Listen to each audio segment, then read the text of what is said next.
কাবা ঘরের গেলাফ ধরে কানলেও আপনি আমাকে যে মিথ্যা অপবাদটা দিয়েছেন এটা মাফ হবে না যতক্ষণ না আমি মাফ করছি। কথা কি বুঝতে পারছেন? মনে করেন আপনি আমাকে মিথ্যা একটা অপবাদ দিয়েছেন এবং ধুয়ে রেখে দিয়েছেন একদম মিথ্যা অপবাদ দিয়ে। যতক্ষণ আমি আপনাকে মাফ না করছি, কাবা ঘরে গিয়ে গেলাফ ধরে কান্নাকাটি করলো এই পাপ মাফ হবে না ইনশাআল্লাহ। এই অবস্থায় মৌত হলে কি হবে? পরকালে দেখবেন আমি দাঁড়িয়ে আছি আপনার জন্য, আপনার হিসেব হচ্ছে, হিসেব শেষ। আপনি সালাত, সওম, হজ জাকাতের নেকি নিয়ে উঠেছেন, কিন্তু দেখছেন আমি দাঁড়িয়ে আছি, আমার মতো আরো 10 জন দাঁড়িয়ে আছে। ওই 10 জনকে আপনি গালি দিয়েছিলেন, অপবাদ দিয়েছিলেন, তাদের গীবত করেছিলেন, তাদের সম্পদ বা সম্মানের হানি করেছিলেন।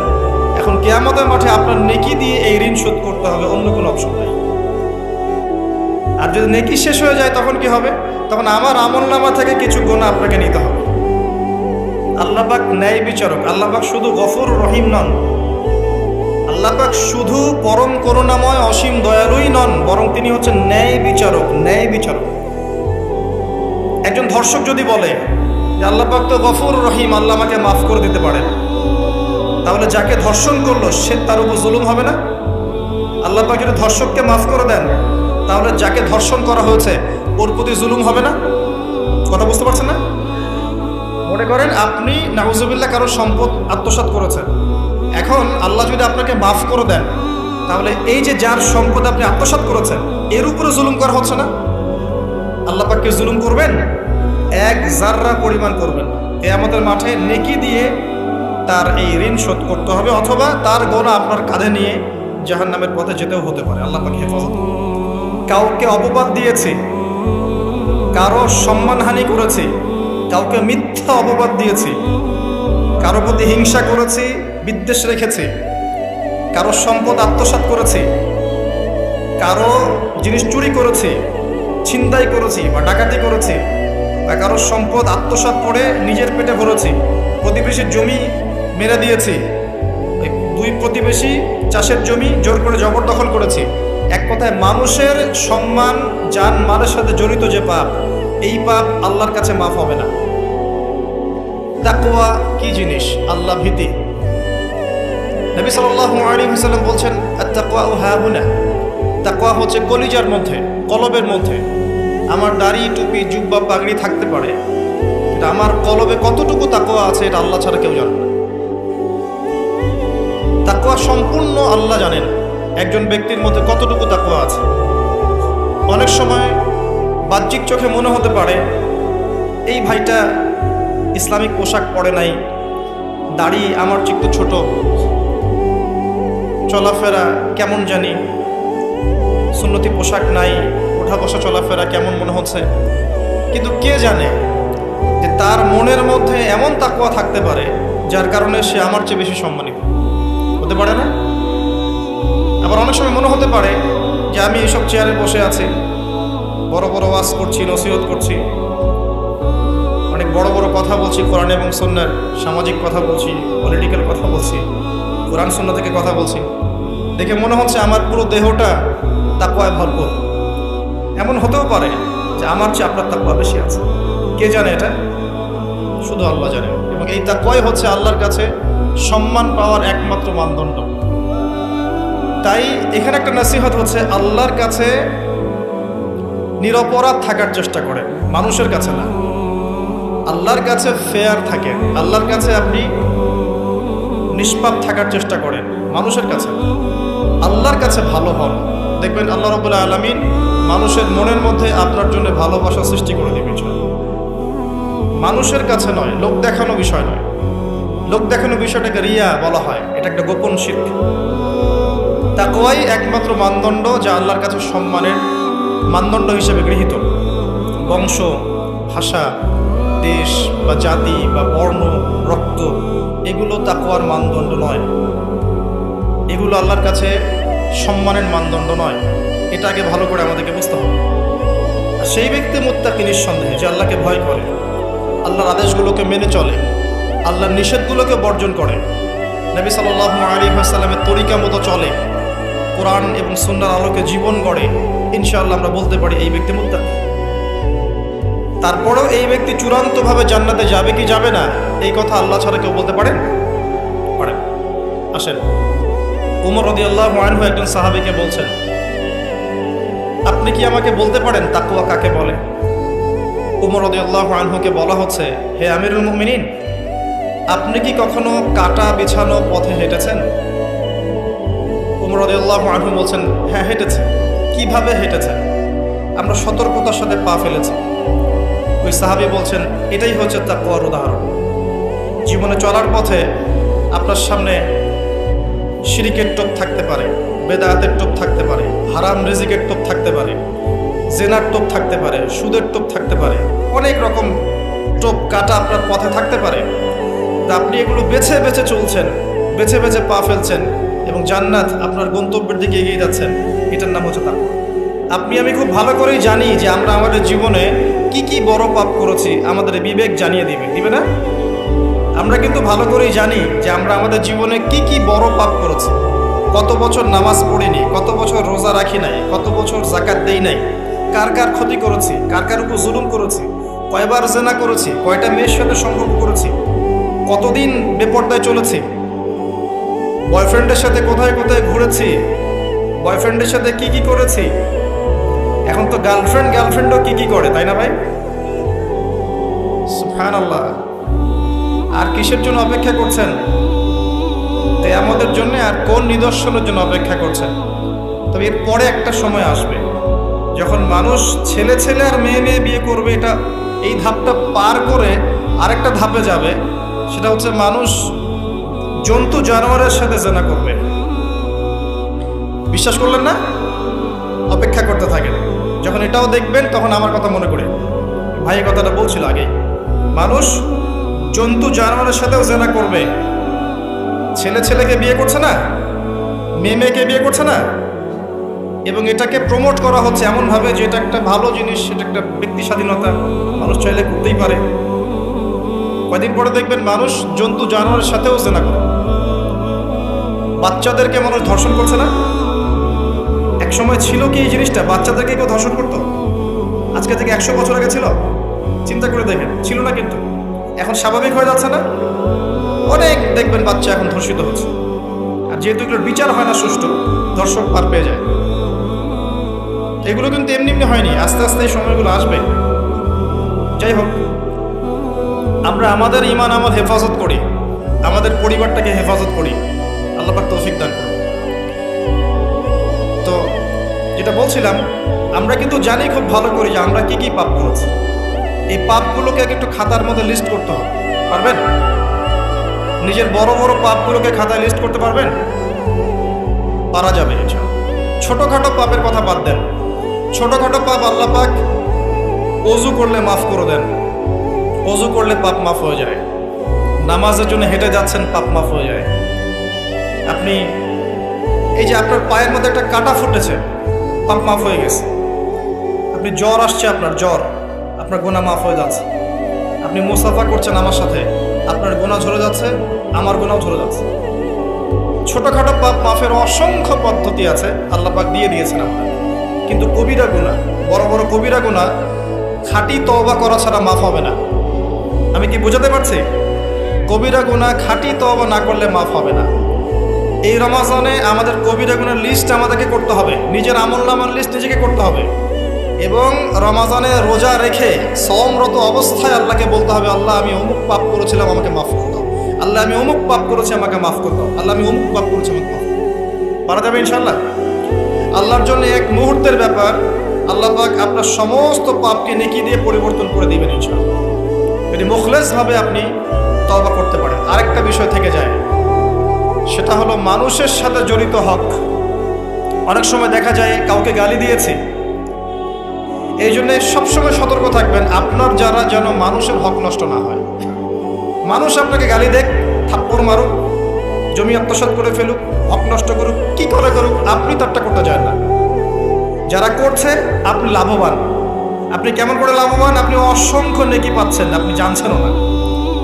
যেই আপনার বিরুদ্ধে মনে করেন আপনি নিষ্পাপ, আপনি মাজলুম, আপনি কোনো অন্যায় করেন নাই, আপনার বিরুদ্ধে জুলুম করা হচ্ছে, অপবাদ দেওয়া হচ্ছে, আপনাকে আন্ডারএস্টিমেট করা হচ্ছে, ইত্যাদি ইত্যাদি। আপনি বসে বসে নেকি পাচ্ছেন, বসে বসে নেকি পাচ্ছেন, এবং পরকালে কিয়ামতের মাঠে উঠে দেখবেন অসংখ্য নেকি অটোমেটিক আপনার আমলনামে চলে আসবে। তখন তারা আফসোস করবে দুনিয়াতে এই কাজগুলো না করে ভালো কিছু করলে ভালো হতো। যাই হোক, মানুষের সাথে জড়িত পাপ আল্লাহর কাছে মাফ হবে না। এই কারণে এই রমজান মাসে ওই লিস্টের মধ্যে থাকবে আমি কার কার ক্ষতি করেছি, থাকবেই। কিন্তু যতটুকু মনে পড়ে, যতটুকু মনে পড়ে লিখে ফেলবেন, সুযোগ থাকলে সেটা ফেরত দিয়ে দিবেন। যদি সুযোগ না থাকে ক্ষমা চেয়ে নেবেন, যদি সেই সুযোগও না থাকে তার পরিবারের কাছে ক্ষমা চেয়ে নেবেন, যদি সেই সুযোগও না থাকে তার পক্ষ থেকে সদকা করে দিয়ে পারা যাবে ইনশাআল্লাহ। সেই সুযোগও নাই, তাহলে হাতটা তুলে তার জন্য দোয়া করবেন, আল্লাহ আমি আমার অমুক ভাইকে মিথ্যা অপবাদ দিয়েছিলাম, আল্লাহ তুমি তাকে মাফ করে দিও। আশা করা যায় আপনার গুনাহ আল্লাহ মাফ করে দিবেন। আসুন, রমজানের প্রথম কাজ এইটা, গুনার লিস্ট করা। একটু ধৈর্য ধরে বসেন, আমি অনেক ক্লান্ত, অনেক লম্বা সফর করে আসছি, এই জন্য আস্তে আস্তে কথা বলছি। তবে ইনশাআল্লাহ আজকে আমরা রমজানটাকে কিভাবে কাটাবো এবং কোরআনময় করে কিভাবে কাটাবো, কিছু উপকারী কথা আপনাকে বলবো ইনশাআল্লাহ। আল্লাহ পাক আমাদেরকে আমল করা তৌফিক দান। প্রথম কাজ পাপের লিস্ট করা, তারপরের কাজ হচ্ছে তওবা করা। রমজানে আমরা তওবা করব যে আল্লাহ পাক আমি দুনিয়াতে যত পাপ করেছি, জানা অজানা, ছোট বড়, প্রকাশ্য গোপন, যত পাপ করেছি, যা আমি জানি যা আমি জানি না, যা তুমি আমার চেয়ে ভালো জানো, আল্লাহ মাফ করো। পারা যাবে ইনশাআল্লাহ। খালি বলতে হবে আস্তাগফিরুল্লাহাল্লাযী লা ইলাহা ইল্লা হুয়াল হাইয়ুল কাইয়্যুম ওয়া আতুবু ইলাইহি, এটা পড়বেন। অথবা আল্লাহুম্মা আনতা রাব্বী লা ইলাহা ইল্লা আনতা খালাকতানি আনা আবদুক ওয়া আনা আলা আহদিক ওয়া ওয়া'দিকা মাস্তাতা'ত আউযু বিকা মিন শাররি মা সানা'ত আবুউ লাকা বিনি'মাতিকা আলাইয়া ওয়া আবুউ বিযানবি ফাগফিরলি ফাইন্নাহু লা ইয়াগফিরু যুনুবা ইল্লা আনতা। পারা যাবে ইনশাআল্লাহ। হিসনুল মুসলিম, গুগল প্লে স্টোরে যান, একটা অ্যাপস আছে হিসনুল মুসলিম, একটা বই আছে, এটা কিনেন, সমস্ত দোয়া এখানে দেয়া আছে, দেখবেন আর পড়বেন, পকেটের মধ্যে রাখবেন, দেখবেন, পড়বেন। পড়া যাবে ইনশাআল্লাহ। ইনশাআল্লাহ। এরপরে তওবার পরে কি? তওবার পরে রমজান মাসের বাজার আগে করব। এখন শাবান মাস চলছে, হাতে যতটুকু টাকা পয়সা আছে বা জমানো কিছু টাকা তো আছে, এখান থেকে আপনি রমজান মাসের বাজার করবেন। রমজান মাসে আপনি বেশি বেশি বাজারে যাবেন না, ওই মাসে যেটা আর্ন করবেন সেটা জমিয়ে রাখবেন, সমস্যা নাই। সম্ভব হলে ঈদের যে কাপড় চোপড় লাগে, আপনার স্ত্রীর জন্য এক সেট, আপনার বাচ্চার জন্য এক সেট, আপনার এক সেট, নতুন কাপড় পরার সুন্নত, এবং আমরা সবাই নতুন কাপড় পরার চেষ্টা করবেন। যাদের নতুন কাপড় নাই তাদেরকে কাপড় দেওয়ার চেষ্টা করবেন। এটাও কিনে রাখতে পারেন আগে ভাগেই। রমজান মাসে আপনি বাজারে সময় দিবেন না, দুনিয়ার কাজে বেশি ব্যস্ত হবেন, এটা একটা টার্গেট। এরপর আপনি রমজান মাসে একটা প্রজেক্ট হাতে নেবেন যে আমার মতো বহু মুসলিম সমাজে আছে যাদের পুরো মাস চলার মতো টাকা পয়সা নাই, আছে না? সামাজিকভাবে হোক, মাদ্রাসার উদ্যোগে হোক, বা রাষ্ট্রীয়ভাবে হোক, যেভাবে হোক, এই গরিব মানুষদের লিস্ট করে বাসায় বাসায় অন্তত এক মাসের বাজার খরচ পৌঁছে দেওয়ার চেষ্টা করতে হবে। পারবেন? পারবেন না? এক মাসের বাজার কত টাকা লাগে? 2000, 3000। নিত্য প্রয়োজনীয় কথা বলছি, সব তো দিতে পারবেন না। 2-3 হাজার, 4 হাজার, এর মধ্যে সে চাল পাবে, ডাল পাবে, ছোলা বুট পাবে, তেল পাবে। বাইরে তেলের দাম যে এখন কত আমি তো জানি না, আমি অবশ্য বাজারে যাই না, আমি জানি না দাম কত। তবে একটা ফেসবুক স্ক্রল করতে গিয়ে একটা ভিডিও আসলো, দেখলাম যে দেখে খুব হাসি বের হলো আর কি, যে বাড়ির গিন্নি সে কড়াই ধরে আছে, আর বাড়ির কর্তা ওই তেলের বোতলটাকে তালা দিয়ে লক করে রেখেছে আর কি। গিন্নি এসে বলছে আজকে রান্না করবো, তেল দাও। সে উঠলো, উঠে লক খুললো, লক খুলে যে কৌটাটা আছে, যে কৌটার মুখটাতে এক কর্ক তেল ঢেলে এই আপনার কড়াইতে দিল, যে এটা দিয়ে আজকে চালাও। তো আল্লাহ পাক আমাদের এক শ্রেণীর অসৎ ব্যবসায়ীদেরকে হেদায়েত করুক, যারা কৃত্রিম সংকট তৈরি করে জিনিসপত্রের দাম বাড়ায়। আল্লাহ পাক এদেরকে হেদায়েত করুক, কঠিন শাস্তির আওতায় আনা উচিত। যদি এটা উমর রাদিয়াল্লাহু আনহুর শাসন হতো, দেখতেন শাস্তি কাকে বলে, প্রকাশ্যে শাস্তি দিত তারা। যদি এটা উমর রাদিয়াল্লাহু আনহুর যুগ হতো, তাহলে দেখতেন শাস্তি কাকে বলে। উমর ইবনে খাত্তাব রাদিয়াল্লাহু আনহুর একজন ছেলে একটা অন্যায় করেছিল, সম্ভবত তিনি মদ পান করেছিলেন, সম্ভবত। কাজী দৌড়া দিচ্ছে 80 বেত্রাঘাত, দৌড়া আস্তে আস্তে দিয়েছে। আমিরুল মুমিনের ছেলে, জোরে মারা যাবে না। ওমর রাদিয়াল্লাহু আনহু নিজে উঠে গিয়ে সেই দৌড়া হাতে নিয়ে নিজে পিটানো শুরু করলেন। দৌড়া মারা শেষ হওয়ার আগেই ছেলে ডেড, স্পট ডেড। কথা কি বুঝতে পারছেন? এবার ছেলেকে দাফন করলেন। দাফন করে বাকি দৌড়া যে কটা বাকি ছিল, এই বাকি দৌড়াগুলো তার কবরের উপরে মারছে। মারার পরে আল্লাহকে বলছে, আল্লাহ আমাকে মাফ করে দিও, হয়তো আমি ন্যায় বিচার করতে পারলাম না। আমি বুঝাতে পারছি ভাই? এটা তার শাসন। এরকম শাসন আবার আসবে ইনশাআল্লাহ। মনে করবেন না যে আসবে না। যা দেখছেন সব কিছু থাকবে না, এগুলোর কিছুই থাকবে না। যেটা বলছি, বাজার করে ফেলেন এবং প্রজেক্ট নেবেন। যারা দরিদ্র দুস্থ, এদের পরিবারে আমরা পার পরিবার একটা করে প্যাকেজ পাঠিয়ে দেব, যেখানে নিত্য প্রয়োজনীয় দ্রব্য থাকবে। তারাও যেন রমজান মাসে খেয়ে পরে বাঁচতে পারে। পারা যাবে ইনশাআল্লাহ। চেষ্টা করেন, আল্লাহ পাক আপনার রিজিকে বরকত দিবে ইনশাআল্লাহ। একটা হাদিসে আছে, বান্দা যতক্ষণ অন্য ভাইয়ের সাহায্যে থাকে, আল্লাহ ততক্ষণ ওই বান্দার সাহায্য। আর একজন মুসলিম ভাইয়ের প্রয়োজন পূরণ করতে যাওয়া, খালি হেঁটে হেঁটে যাওয়া, এটা মসজিদে নববীতে বসে 12 বছর ইতিকাফ করার চেয়ে বেশি নেকির কাজ। এগুলো আমরা হয়তো বুঝি না, মনে করি তার সাথে যাব, আমার তো সময় নষ্ট হচ্ছে। আপনি 12 বছর ইতিকাফের নেকি পাচ্ছেন, তাও যে কোনো মসজিদে না, নববী মসজিদ। রমজানে আর কি করবেন? কম খাবেন, সেহরি আর ইফতারে বেশি খাবেন না, এবং 2টা তরকারি দিয়ে যদি খাবার হয়ে যায়, 10টা তরকারি করার কোনো দরকার নেই। আপনিও দুনিয়ার কাছে বেশি ব্যস্ত হবেন না, বাড়ির মা বোনদেরকেও ব্যস্ত রাখবেন না, তাদেরকেও দিন শেখার সুযোগ দিবেন। রমজান মাসে তারা অল্প রান্না করবে, একবার রান্না করবে, 3 বেলা খেয়ে নেবেন। তারা তালিম করবে, তারা কোরআন শেখার মজলিসে যাবে, তারা মহিলাদের মধ্যে দিন চর্চা করবে, তাদেরকেও দিনের সুযোগ করে দিতে হবে। পারা যাবে ইনশাআল্লাহ। এবং আপনিও তালিমে বসবেন, 5 ওয়াক্ত নামাজ মসজিদে আদায় করবেন, ইসলামিক দর্শগুলোতে বসবেন, ইমানকে তাজা করবেন, ইমানকে তাজা করবেন। কম খাবেন। আমি বরাবরই বলি যে এই খাওয়ার যে ব্যাপারগুলো আছে, এখানে আমরা যারা দাবি করি যে ইসলাম আমরা প্রচার করছি, জনগণের মাঝে ঢুকাই দিচ্ছি, তাদের অনেকের মাঝেই দেখবেন খাওয়ার সুন্নত নাই। কথা বুঝতে পারছেন না? বড় বড় কথা বলার পরে খাওয়ার টেবিলে খালি বসায় দেন, দেখবেন সব শেষ, 7 পেট খেয়ে শেষ করে ফেলছে। খাওয়ার সুন্নত ওই কোরআনে আছে, হাদিসে আছে, প্র্যাকটিক্যালি নেই। নবীজি কি বলেছেন? খেতে হলে, যদি খেতেই হয়, তাহলে 1 ভাগ পেটের 1 ভাগ, আরেক ভাগ পানি, আরেক ভাগ ফাঁকা। কি চাচ্ছেন সব লেখা আছে। এটাই ইসলাম, যেখানে প্রতিটা বিষয়ের সমাধান আছে, খুঁটিনাটি সব কিছু আছে। আমরা অমুসলিম ভাই বোনদেরকে অনুরোধ করব, জীবনটাকে নিয়ে ভাবুন এবং কোরআন সুন্নাহকে একবার নিরপেক্ষভাবে পড়াশোনা করেন। এরপর যদি আপনার মনে হয় মন থেকে, হ্যাঁ, কোরআন এবং সুন্নাহয় সব কিছুর সমাধান আছে, নিঃসন্দেহে এটা এক আল্লাহর পক্ষ থেকে মনোনীত দিন। আর দেরি করবেন না, ইসলাম কবুল করে ফেলুন। আল্লাহ পাক তৌফিক দান। বলা যায় না তাদের দ্বারা আল্লাহ পাক আমাদের চেয়ে অনেক বেশি খেদমত নিতে পারেন। আল্লাহ পাক এটা বলেছেন, ওয়া ইন তাতাওয়াল্লাউ, হে মুসলিমরা, তোমরা যদি মুখ ফিরিয়ে নাও, আল্লাহর দায়িত্ব পালন না করো, আমানতের খেয়ানত করো, ইস্তাবদিল কওমান গায়রাকুম, আল্লাহ পাক অন্য কওমকে তোমাদের জায়গায় নিয়ে আসবেন। সুম্মা লা ইয়াকুনু আমসালাকুম, তারা তোমাদের মতো অপদার্থ হবে। আসুন, রমজান একটু কম খাওয়ার অভ্যাস করেন, সেহরিতে কম, ইফতারেও কম। এমনভাবে খাবেন না যে মনে হচ্ছে এটা আপনার জীবনের শেষ খাওয়া, এইভাবে খাবেন। এবার সম রেখেছেন, সম রাখা অবস্থায় 5 ওয়াক্ত নামাজ জামাতে পড়তে হবে, প্রথম টার্গেট। করা যাবে ইনশাল্লাহ? 5 ওয়াক্ত নামাজ জামাতে পড়ব। সরকার বাধা দিবে? প্রশাসন বাধা দিবে? আপনার পরাশক্তির আপনাকে বোম মারবে?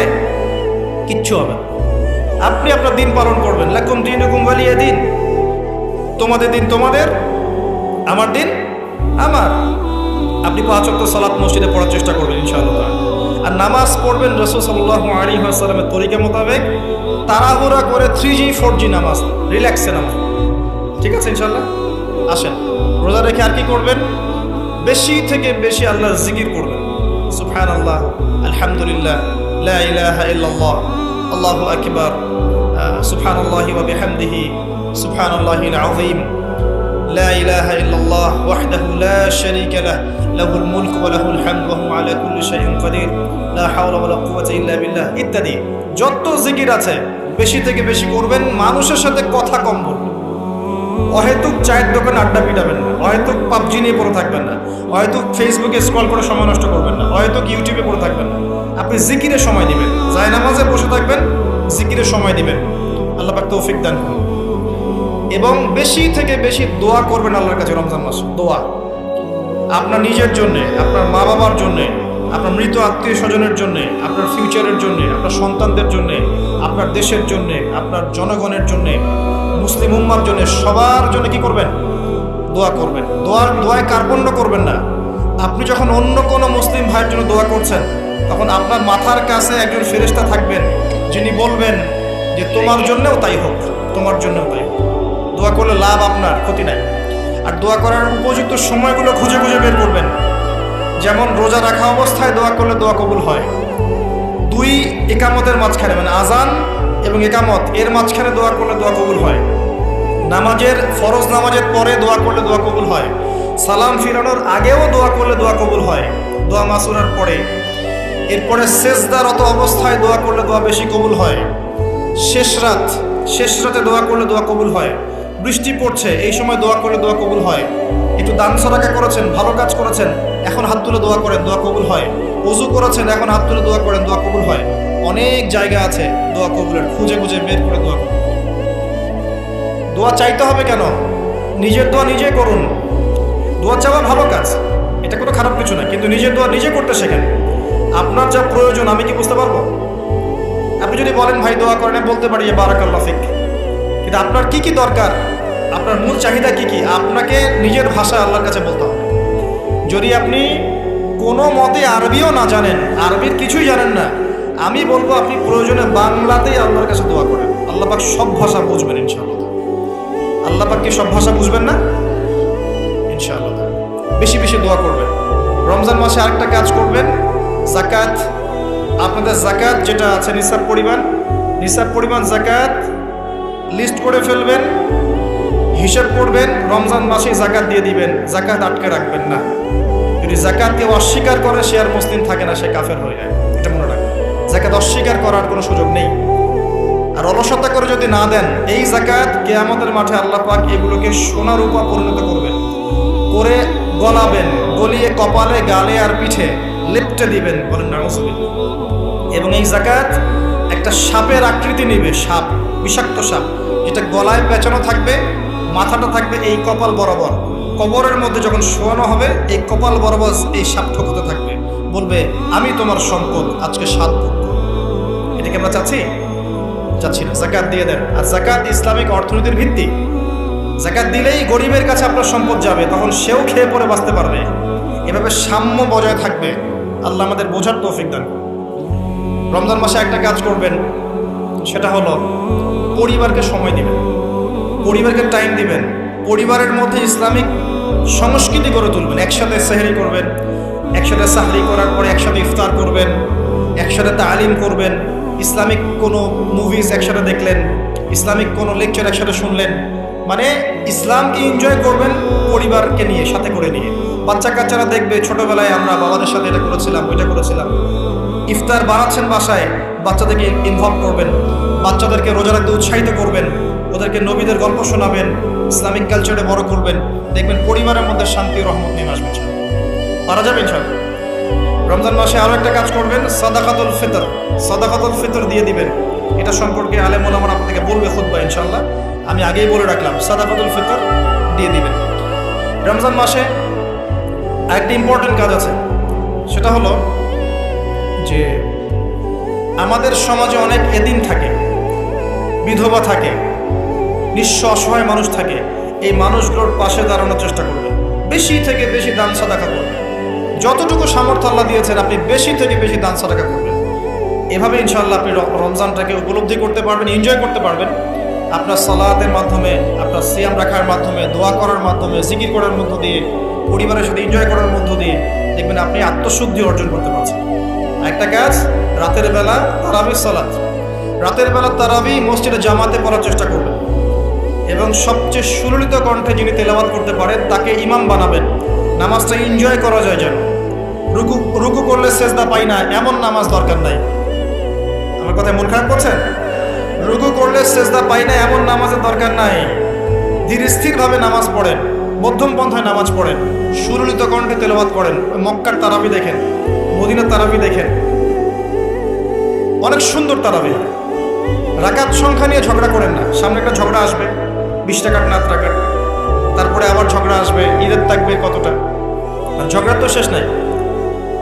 আস্তে আস্তে আস্তে আস্তে ইসলামের বিরোধী শক্তি যারা, তারা বিশ্বের নেতৃত্বে দেওয়ার আসনে চলে গেছে, আর আমরা আপোষে এই মারামারি কাটাকাটি ঝগড়া নিয়ে পড়ে আছি। বিশ্বাস করছেন? এই হচ্ছে বাস্তবতা। কে কার গীবত করবে, কে কাকে অপবাদ দিবে, কে কার উন্নতি দেখে টেনে নামাবে, কে কাকে হিংসা করবে, কোন দলকে কাদা ছড়াছড়ি করবে, কোন আলেমকে, কোন বক্তাকে, এগুলো চলছে সমাজে। আর ইখতিলাফি মাসআলাগুলোকে নিয়ে আমরা এতটা সময় নষ্ট করেছি, এই সময়ে ইসরায়েল 70 বছর এগিয়ে গেছে। কথা বুঝতে পারেন না মনে হয়। সামনে দেখেন কি হয়, সামনে সে বিশ্বকে নেতৃত্ব দিবে, দেখে নিয়ে। ও মুসলিমদের নাকের ডগার উপর বসে সারা বিশ্বকে নেতৃত্ব দিবে, মুসলিমরা কিচ্ছু করতে পারবে না যতক্ষণ না ইমাম মাহদী আসছে তার আগ পর্যন্ত। ইল্লা মাশাআল্লাহ, ইল্লা মাশাআল্লাহ, যদি আল্লাহ পাক কিছু বান্দাকে খাস করে নেন সেটা আলাদা বিষয়। মানে এখনো এই পৃথিবীতে এমন কিছু বান্দা আছে যারা কশ্চিনকালেও জালেমের সামনে মাথা নত করবে না, যারা হকের উপর থাকবে, যারা ইসলামের বিরোধী শক্তিকে ছাড় দিবে না, এমন বান্দাও পৃথিবীতে আছে। তাদের কথা ভিন্ন। বেশিরভাগ মুসলিমই লাহুম কুলুবুন লা ইয়াফকাহুনা বিহা, এরকম পর্যায়ে পড়ছে। হৃদয় আছে, উপলব্ধি করে না, চোখ আছে দেখে না, কান আছে শোনে না। এগুলোর ইখতিলাফ বাদ দিয়ে আপনি স্থিরভাবে নামাজের রাকাত সংখ্যা না, আপনি কোয়ালিটি বাড়াবেন। নামাজটা কত সুন্দর হচ্ছে এটা ফ্যাক্ট। এবং তারাবির নামাজটাকে এনজয় করেন। খতম হবে কোরআন, আমরা কোরআনকে এনজয় করবো ইনশাআল্লাহ। এরপরেও শেষ রাত্রে আপনি চেষ্টা করেন নিজে ওঠার জন্য, পরিবারের লোকজনকে ওঠানো, আসো 2 রাকাত নামাজ পড়ে, আসো 4 রাকাত নামাজ পড়ে। সেহরি করার 1 ঘন্টা আগে ওঠা যাবে না? সেহরি করার 1 ঘন্টা আগে উঠলেই কিন্তু আমি মিনিমাম 5-6 রাকাত, 8 রাকাত, 10 রাকাত নামাজ পড়তে পারবো। 2 রাকাত তো পারবো কমসে কম। 2 রাকাত পড়ে একটু তাসবিহ তাহলিল করে, একটু কোরআন তেলাওয়াত করে আল্লাহর কাছে হাত তুলে দোয়া করা যাবে না? ওই সময় আল্লাহ পাক প্রথম আসমানে নেমে আসেন, সুবহানাল্লাহ, এসে বলেন, কে আমাকে ডাকবে, আমি তার ডাকে সাড়া দিব। কে আছে আমার কাছে কিছু চাইবে, আমি তোমার চাওয়া পূরণ করব। কে আছো আমার কাছে ক্ষমা চাইবে, আমি তোমাকে ক্ষমা করে দেব। আল্লাহ পাক ফজর পর্যন্ত এটা বলতে থাকে। রমাদানের আর 2টা কাজ। এক হচ্ছে লাইলাতুল কদর তালাশ করবেন। লাইলাতুল কদর তালাশ করতে হলে শেষ দশকটা ইতিকাফ করার চেষ্টা করবেন। ইতিকাফ করতে পারলে আপনি লাইলাতুল কদর পেয়ে যাবেন ইনশাআল্লাহ। স্পেসিফিকলি বলা নাই 27শে রমজানই লাইলাতুল কদর হবে, স্পেসিফিকলি বলার সুযোগ নাই, মিস হতে পারে। নবীজি বলেছেন শেষ দশকের বেজর রাত 21, 23, 25, 27, 29 যে কোনো একটা রাত লাইলাতুল কদর হবে। এক রাত ইবাদত করবেন, সারা হাজার মাস ইবাদত করার নেকি পেয়ে যাবেন ইনশাআল্লাহ তাআলা। এই রাতে দোয়া করলে দোয়া কবুল হয়ে যায়। আল্লাহ পাক আমাদেরকে লাইলাতুল কদর পাওয়ার তৌফিক দান করুন, ইতিকাফ করার তৌফিক দান করুন। আরেকটা কাজ যেখান থেকে আমি আসবো, কোরআনময় রমজান মাসে সবচেয়ে বড় যে কাজটা, এটা দিয়ে শেষ করছি, শোনেন, এখানে একটু সময় নিব, আমি একটু ধৈর্য ধরেন। রমজান মাসের সবচেয়ে বড় কাজ, এবং রমজান মাস যে কারণে মহামান্বিত বা মহিমান্বিত, শব্দটা হয়তো আমি ভুল বলেছি, তো সেটা হচ্ছে আল কোরআনুল কারীম। রমজান মাস সেই মাস যেই মাসে কোরআন নাজিল করা হয়েছে। কি কারণে রমজান মাসে এত ফজিলতময়? প্রশ্নটা কি একটা যৌক্তিক প্রশ্ন না? শাবান মাসে কেন এত কিছু নয়? রজব মাসে নয় কেন? রমজান মাসেই কেন? উত্তর একটা উত্তর, যে শাহরু রমাদানাল্লাযী উনজিলা ফীহিল কোরআন। রমজান সেই মাস যেই মাসে আমি কোরআন নাজিল করেছি। কি জন্য নাজিল করেছেন আল্লাহ পাক? হুদাল লিন্নাস, এটা মানব জাতির জন্য হেদায়েত, ওয়া বাইয়িনাতিন মিনাল হুদা, এবং এটা সুস্পষ্ট একটা প্রমাণ, ওয়াল ফুরকান, এবং সত্য মিথ্যার মানদণ্ড, ইলা আখিরিল আয়াত। সূরা কদরে আল্লাহ বলছেন ইন্না আনজালনাহু ফি লাইলাতুল কদর, আমি লাইলাতুল কদরে কোরআন নাজিল করেছি। আর কদর কোন মাসে? শাবানে না রজবে না রমজানে? তাহলে রমজান মাসে কোরআন নাজিল হয়েছে, প্রমাণ হলো। রমজান মাসে আল্লাহ পাক কোরআন নাজিল করেছেন কোথায়? এবার আপনাকে দেখাচ্ছি। এই যে আইয়ামে জাহেলিয়াতে। কোথায়? আইয়ামে জাহেলিয়াতে, যখন একটা যুগের মধ্যে শিরক আছে, সুদ আছে, ঘরে ঘরে শিরক, ঘরে ঘরে সুদ, ঘরে ঘরে মাদক, ঘরে ঘরে মেয়েদের অবমাননা, এবং গোত্রীয় হানাহানি, কাটাকাটি, মারামারি, জেনা, ব্যভিচার ভর্তি একটা সমাজের মধ্যে এখানে রমজান মাসে লাইলাতুল কদরে আল্লাহ কোরআন নাজিল করছেন। কথা কি বুঝতে পারছেন? এবার এই মাসটাকে আল্লাহ পাক সম্মানিত করে দিলেন। তাহলে রমজান মাসের মূল কাজটা কি? কোরআনকে সময় দেয়া। এই মাসের মূল বিষয়টা কি? আল কোরআন। এখন আসেন, এই জাহেলি যুগে কোরআন নাজিল হলো মাত্র 23 বছর পর। কত বছর? মাত্র 23 বছর কোরআন অনুযায়ী চলার পরে দেখা গেল ওই জাহেলি যুগের মধ্যে কোনো শিরক নাই, ওই জাহেলি যুগের মধ্যে কোনো সুদ নাই, ওই জাহেলি যুগের মধ্যে কোনো নারীর অবমাননা নাই, ওই জাহেলি যুগের মধ্যে কোনো রকমের মাদক নাই, এই জাহেলি যুগের মধ্যে ওই জাহেলি যুগের কোনো গোত্রীয় হানাহানি নাই, সবাই ভাই ভাই হয়ে গেছে। সুবহানাল্লাহ। কত বছর? 23 বছর। কিভাবে চলেছেন? এই আল্লাহর কিতাব আল কোরআনুল কারীম, এর শিক্ষা এবং এর ব্যাখ্যা সুন্নাহ, এটাকে ফলো করে চলা হয়েছে 23 বছর, মাত্র 23 বছর। এখন সেই আল্লাহ কি নাই? সেই নবী নাই? নবী জীবিত না থাকলেও তার সুন্নাহ নেই এবং সেই কিতাব আমাদের মাঝখানে নাই? সবই আছে। সেই আল্লাহ থাকেন, সেই নবীর সুন্নাহ থাকে এবং সেই কিতাব আমাদের মাঝে থাকে, তাহলে আমাদের জাহিলিয়াতগুলো দূর করা সম্ভব না? কি করবেন রমজান মাসে কোরআনকে? আপনি জেনেছেন রমাদান মাস কোরআনের মাস, এই মাসটাকে আপনি কিভাবে মূল্যায়ন করবেন? আমি কয়েকটা ক্লাসিফিকেশন বলছি, লিসেন, এই জায়গাটা একটু ভালো করে শোনেন। 1 নাম্বার, বিভিন্ন শ্রেণীর মানুষ থাকে। এক শ্রেণীর মানুষ আছে আমাদের সমাজে যারা আলিফ বা তা মোটেই জানে না। আছে? আছে? এমন অনেক মানুষ আছে, এদের সংখ্যা কিন্তু কম না, প্রচুর মানুষ যারা আলিফ বা তা উচ্চারণ করতে পারে, কোরআন বিশুদ্ধ করে একটা আলহামদুলিল্লাহি রাব্বিল আলামিন এটা পড়তে পারে না, বানান করে করে পড়তে পারে না। আছে না? এক কথায় বিশুদ্ধ তেলাওয়াত করতে পারে না, এমন মানুষের সংখ্যা কম না বেশি? প্রচুর।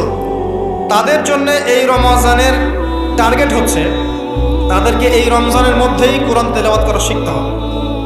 এতটুকু পারবেন? পারবেন না? ভয় পাচ্ছেন? রমজান 1 মাস সময় লাগার কথা না, আপনার 20 দিন সময় লাগবে কোরআন তেলাওয়াত শিখতে ইনশাআল্লাহ। বিশ্বাস হচ্ছে না? হয়তো আপনি দ্রুত গতিতে পড়তে পারবেন না, কিন্তু পড়তে পারবেন। আপনি মদ মাখরাজ তাজবিদগুলো শিখতে পারবেন। এখন আপনার জন্য টার্গেট যারা কোরআন মোটেই তেলাওয়াত করতে পারেন না, এই মাসে 1 মাসের মধ্যে আপনি কোরআন তেলাওয়াত করা শিখবেন, এটাই আপনার টার্গেট। পারবেন? মনে রাখবেন, নবী সাল্লাল্লাহু আলাইহি ওয়াসাল্লাম বলেছেন ইকরাউল কোরআন, তোমরা কোরআন তেলাওয়াত করো। ফাইন্নাহু ইয়াতি ইয়াউমাল কিয়ামা শাফিআন লিআসহাবি, কোরআন কিয়ামতের দিন তার পাঠকারীর জন্য সুপারিশকারী হবে ইনশাআল্লাহ। খায়রুকুম মান তাআল্লামাল কোরআন ওয়া আল্লামা, তোমাদের মধ্যে সেই ব্যক্তি শ্রেষ্ঠ বা উত্তম যে নিজে কোরআন শেখে অন্যকে শেখায়। আরো হাদিস এসেছে, নবী সাল্লাল্লাহু আলাইহি ওয়াসাল্লাম বলেছেন আল্লাযী ইয়াকরাউল কোরআন ওয়া হুয়া মাহিরুম বিহি, যে ব্যক্তি কোরআন তেলাওয়াত করে এবং তার উপর দক্ষ হয়, মা'আস সাফারাতিল কিরামিল বাররা, সেই ব্যক্তি সম্মানিত ফেরেশতাদের সাথে হাসর করবে ইনশাআল্লাহ। ওয়াল্লাযী ইয়াকরাউল কোরআন ওয়া ইয়াতাতা'তাউ ফিহি, আর যে ব্যক্তি কোরআন তেলাওয়াত করে কিন্তু করতে গিয়ে আটকে যায়, ওয়া হুয়া আলাইহি শাক, এটা তার জন্য কষ্টকর হয়, ফালাহু আজরান, তার জন্য ডাবল পুরস্কার আছে। একটা হাদিসে, তিরমিজির হাদিসে নবীজি বলেছেন যে মান ক্বারা হারফাম মিন কিতাবিল্লাহি ফালাহু হাসানা, যে ব্যক্তি একটা হরফ পড়বে আল্লাহর কিতাবের, আলিফ লাম মিম, লা আকুলু আলিফ লাম মিম হরফুন, নবীজি বলছেন আমি বলছি না যে আলিফ লাম মিম তিনটা মিলে একটা হরফ, বাল আলিফুন হরফ, লামুন হরফ, মিমুন হরফ, আলিফ একটা হরফ, লাম একটা হরফ, মিম একটা হরফ, প্রত্যেকটা হরফে তার 10টা করে নেকি হবে ইনশাআল্লাহ। আল হাসানাতু বিআশরি আমসালিহা, একটা নেকিকে 10 দিয়ে গুণ করা হবে। আর রমজান মাসে যে কোনো নেকি আমল 70 গুণ বাড়িয়ে দেওয়া হয়। আল্লাহ চাইলে 700 গুণ বাড়াতে পারেন, আল্লাহ চাইলে অপরিসীম বাড়াতে পারেন। আল্লাহ কবুল। তিলাওয়াত করবেন, তিলাওয়াত শিখবেন। তো যাদের কোরআন তেলাওয়াত করার যোগ্যতা নেই, এই মাসে কি টার্গেট দিলাম ভাই?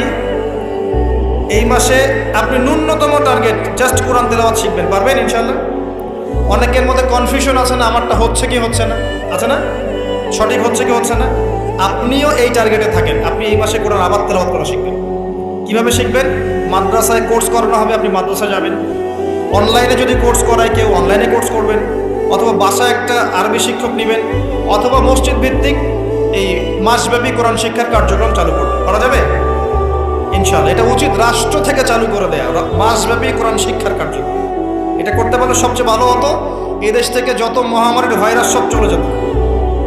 বিশ্বাস করেন না? কোরআনের বরকতে সব বিপদ আপদ কেটে যেতে পারে। সূরা বনী ইসরাঈল আল্লাহ পাক বলেছেন যে ওয়াইদা ক্বরা'তাল কুরআন, হে নবী আপনি যখন কোরআন তেলাওয়াত করবেন বা করেন, জাআলনা বাইনাকা ওয়া বাইনাল্লাযীনা লা ইউমিনুনা বিল আখিরাহ হিজাবান মাসতুরা, যখন আপনি কোরআন তেলাওয়াত করেন তখন আপনার এবং ওই জগৎ, যেই জগৎটা আল্লাহ এবং পরকালে বিশ্বাস করে না, এদের মাঝখানে মানে ইমানদার এবং এর শত্রুদের মাঝখানে আমি আল্লাহ একটা অদৃশ্য পর্দা স্থাপন করে দিই। ওই দিক থেকে কোনো ক্ষতি আপনাকে স্পর্শ করতে পারবে না। যাই হোক, এটা আপনাদের টার্গেট। 2 নাম্বার, দ্বিতীয় শ্রেণীর মানুষ যারা কোরআন মাশাআল্লাহ তিলাওয়াত করতে জানেন এবং আপনার কনফিডেন্স আছে। এখানে একটা কথা বলতে ভুলে গিয়েছিলাম যে আপনাকে শয়তান 3 ভাবে বিভ্রান্ত করতে পারে। একটা হচ্ছে শয়তান কিন্তু আপনাকে বোঝাতে পারে যে আপনি অনেক জানেন, আপনার জানার দরকার নাই। এটা শয়তান আপনাকে বোঝাতে পারে। 2 নাম্বার বোঝাতে পারে যে আপনার দ্বারা হবে না, আপনি পারবেন না। আমার কথাটা মনে রাখেন। 3 নাম্বার বোঝাতে পারে যে আমার অনেক সময় পড়ে আছে, পরে শিখে নেবে, এত তাড়াহুড়োর কি আছে। এই 3টা অস্ত্র শয়তানের বড় বড়। আরেকটা অস্ত্র আছে 4 নাম্বার, সেটা হলো শিখতে গিয়ে দেখবেন শয়তান ওয়াসওয়াসা দিবে, এক টিচার ভালো না, ওস্তাদ ভালো না। এটা একটা ওয়াসওয়াসা। ওস্তাদের হাতে নিজেকে ছেড়ে দিতে হবে, তারপরে সে বুঝবে আপনাকে কোন পথে নিয়ে যেতে হবে। নবী মূসা আলাইহিস সালাম যখন এসেছিলেন খিদর আলাইহিস সালামের কাছে, হাল আত্তাবিউকা আন তুআল্লিমানি মিম্মা উল্লিমতা রুশদা, তিনি এসে বলেছেন, হে খিদর আমি কি আপনার সাথে থাকতে পারি এই শর্তে যে আল্লাহ আপনাকে যে জ্ঞান শিখিয়েছেন আমাকে শেখাবেন? তখন খিদর আলাইহিস সালাম বলছেন, ইন্নাকা লান তাস্তাতিআ মা'ইয়া সাবরা, তুমি তো আমার সাথে ধৈর্য ধরতে পারবে না। ধৈর্য ধরে ওস্তাদের কাছে সুপর্দ করতে হয়, তারপরে জ্ঞান পাওয়া যাবে ইনশাআল্লাহ। এত অস্থির হলে হবে না।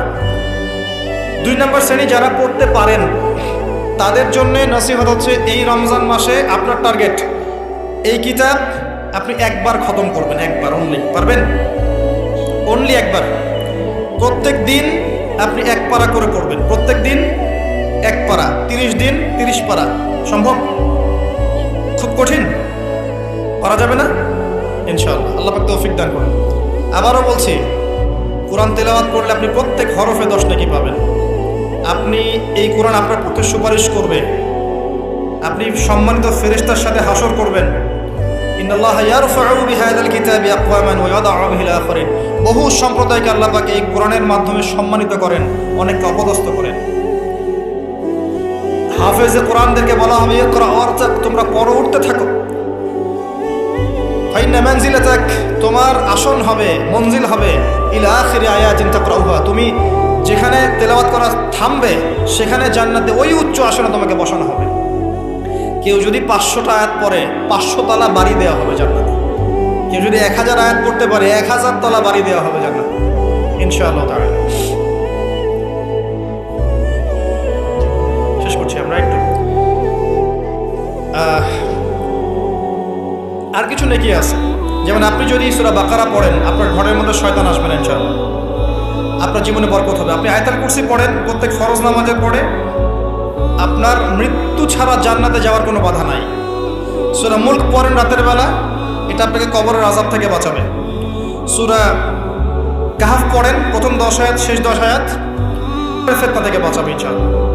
সূরা ইয়াসিন পড়েন, আপনার হাজত পূর্ণ হয়ে যেতে পারে ইনশাআল্লাহ তাআলা। আপনি সূরা বাকারার শেষের আয়াতগুলো পড়েন 3টা আয়াত, সারা রাত নফল নামাজের নেকি পাবেন। অনেক ফজিলত, এটা বলে শেষ করতে পারবো না, আমি গুটিয়ে নিচ্ছি। যারা কোরআন তেলাওয়াত করতে পারেন তাদের জন্য কোরআনময় রমাদান হচ্ছে, আপনারা কোরআন 1 পারা করে পার ডে পড়বেন, 1 বার খতম দিবেন। পারা যাবে? আল্লাহ পাক তৌফিক দান করুন। 3 নম্বর, তারা যারা হাফেজে কোরআন তাদের টাস্ক হচ্ছে এই কোরআন রমজান মাসে পুরোটা আবার হিফসের চর্চা করবেন। অনেক সময় ইয়াদদাশত কমে যায় না, অনেক আয়াত আবার ভুলে যায় না। হাফেজদের প্রতি নসিহত হচ্ছে এই মাসে আপনি পুরো কোরআনটাকে আবার রিগেইন করবেন, রিভাইজ করবেন, চর্চা করবেন, আবার আগের জায়গায় ফিরিয়ে নিয়ে আসবেন। পারবেন ইনশাআল্লাহ? আল্লাহ তৌফিক দান করুন। এবং সম্ভব হলে তারাবির নামাজ পড়ান। যারা তারাবির নামাজ পড়ায় তারা সৌভাগ্যবান, তারা পুরো কোরআনটা হিফজ করার সুযোগটা পেয়ে যায়। আল্লাহ পাক তাদেরকে তৌফিক দান করুন।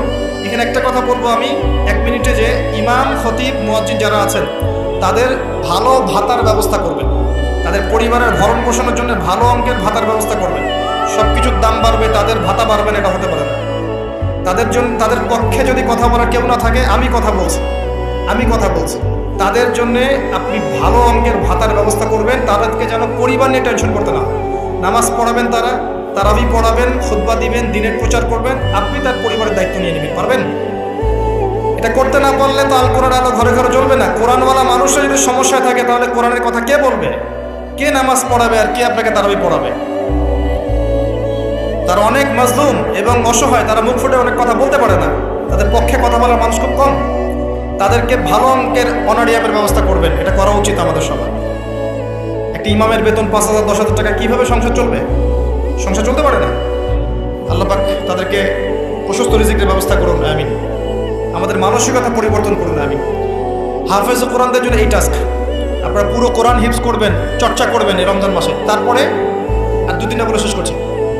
যারা কোরআন আমরা অর্থ জানি, টুকটাক অর্থ জানি, আমাদের কাজ হচ্ছে এই রমজান মাসে কোরআনের ব্যাকরণগুলোকে ঝালাই করা, আরবি ভাষাটাকে একটু ঝালাই করা, এবং বিশুদ্ধ তাফসীরকে নিয়ে পুরো কোরআন A to Z পুরো কোরআন 1 মাসের মধ্যে অর্থ সহ পড়া। পারবো ইনশাল্লাহ? যারা আমরা অর্থ সহ পড়তে আগ্রহী বা টুকটাক আরবি ব্যাকরণ ভাষা জানি, তাদের উপর দায়িত্ব হচ্ছে এই রমজান মাসে পুরো কোরআনটা অর্থ সহ পড়ার চেষ্টা করা। আল্লাহ পাক আমাকে আপনাদের সবাইকে তৌফিক দান। এখানে আমি একটা সহজ কথা বলছি, শোনেন। আল কোরআনুল কারীমের মধ্যে 600টা পৃষ্ঠা আছে। কয়টা পৃষ্ঠা? এই কিতাবের মধ্যে 600 পৃষ্ঠা আছে। প্রত্যেক 20 পৃষ্ঠায় একটা করে পারা শেষ হয়, এবং প্রত্যেকটা পৃষ্ঠায় আপনি 15টা করে লাইন পাবেন। প্রত্যেকটা লাইনে আপনি গড়ে 9টা করে শব্দ পাবেন। 9টা শব্দ, কোন লাইনে 10টা থাকতে পারে, কোন লাইনে 8টা থাকতে পারে, গড়ে 10টা শব্দ, 9টা শব্দ থাকবে। এবং এক পৃষ্ঠায় 135 থেকে 140টা শব্দ থাকে। কথা কি বুঝতে পারছেন? এভাবে হিসাব করলে দেখা যায় যে এই 600 পৃষ্ঠার কিতাবের মধ্যে সব মিলিয়ে শব্দ আছে 77,800টা। কতটা? 77,800টা, অ্যাপ্রক্সিমেটলি 78,000 শব্দ। কিন্তু সুসংবাদ হচ্ছে এই সমস্ত শব্দগুলোই নতুন শব্দ নয়, বরং এই শব্দগুলো বের হয়েছে মাত্র 4,500 শব্দ থেকে। চিন্তা করতে পারেন, মাত্র 4,500 শব্দ থেকে এই সমস্ত শব্দগুলো বের হয়েছে। এই শব্দগুলো আবার 3 ভাগে বিভক্ত। একগুলো হচ্ছে নাউন্স বা বিশেষ্য বা ইসম, একগুলো হচ্ছে ফেল বা ক্রিয়া, একগুলো আছে হরফ বা প্রিপোজিশন বা অব্যয়, এই টাইপের। এর মধ্যে মাত্র 200 থেকে 300টা মাসদার যদি আপনি জানেন, এবং একটা শব্দ থেকে অনেকগুলো শব্দ তৈরি করার এই ব্যাকরণের টেকনিকটা যদি শিখতে পারেন, আপনি ইনশাআল্লাহ তাআলা অল্প সময়ের মধ্যেই দেখবেন আল কোরআনের মিনিমাম অর্ধেক অর্থ আপনি বুঝতে পারছেন। এটা এত সহজ, আলহামদুলিল্লাহ। অনেকে বলবেন যে এটা তাকে শুনি নাই, নতুন মেথড আসছে না, FM মেথড, এই মেথড, সেই মেথড আসছে না। আরবি ভাষা নিয়েও চর্চা হয়, মেথড বের হয়। আরবি ভাষা নিয়ে, কোরআন নিয়ে অনেক গবেষণা চলছে, এবং নতুন অনেক কোর্স এবং বই লঞ্চ হচ্ছে। এগুলো ঘাটাঘাটি করেন, আপনি দেখবেন যে কোরআনটাকে আল্লাহ পাক সহজ করেছেন। আল্লাহ পাক এটাই বলেছেন, ওয়ালাকাদ ইয়াসসারনাল কোরআনা লিযিকরি ফাহাল মিন মুদ্দাকির। কোরআনকে আমি বোঝার জন্য সহজ করেছি, কেউ কি আছো উপদেশ গ্রহণকারী? আপনি এই ব্যাকরণগুলো শেখেন। আমি একটা ওয়েবসাইটের নাম বলে দিচ্ছি, www.understandquran.com। দেখেন, এখানে সব ভিডিওসগুলো দেওয়া আছে।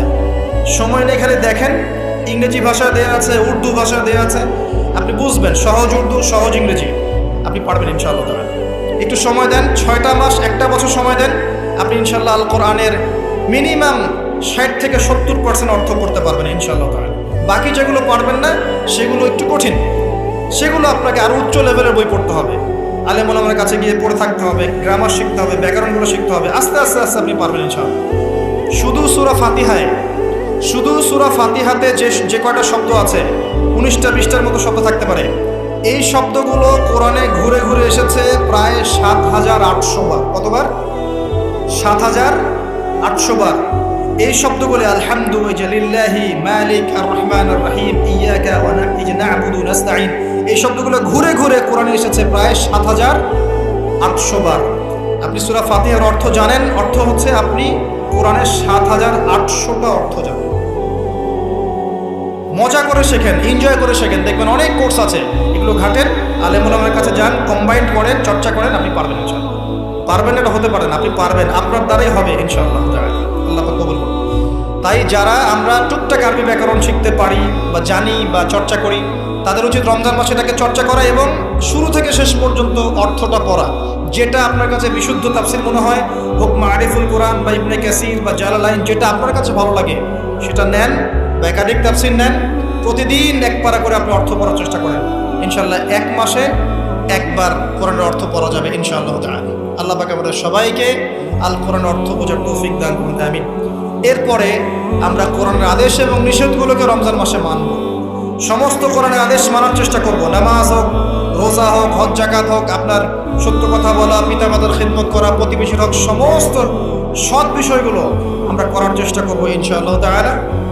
একই সাথে কোরআনে যত নিষেধ করা আছে, যত হারাম নিষেধ করা আছে, শিরিক করো না, বেদাত করো না, হারাম খেও না, চুরি করো না, সুদ খেও না, জেনা করো না ইত্যাদি, এগুলো ছেড়ে দেবো ইনশাআল্লাহ, আল্লাহ পাক তৌফিক দান করুন। এবং সর্বশেষ কথা, এই রমজান মাসকে কোরআনময় করতে হলে কোরআনের দাওয়াত আমাদের সবার ঘরে ঘরে পৌঁছাতে হবে। কোরআনের দাওয়াত কিভাবে ঘরে ঘরে পৌঁছাবেন সেটার ফিকির আপনারা করেন, মসজিদ ভিত্তিকভাবে, মাদ্রাসা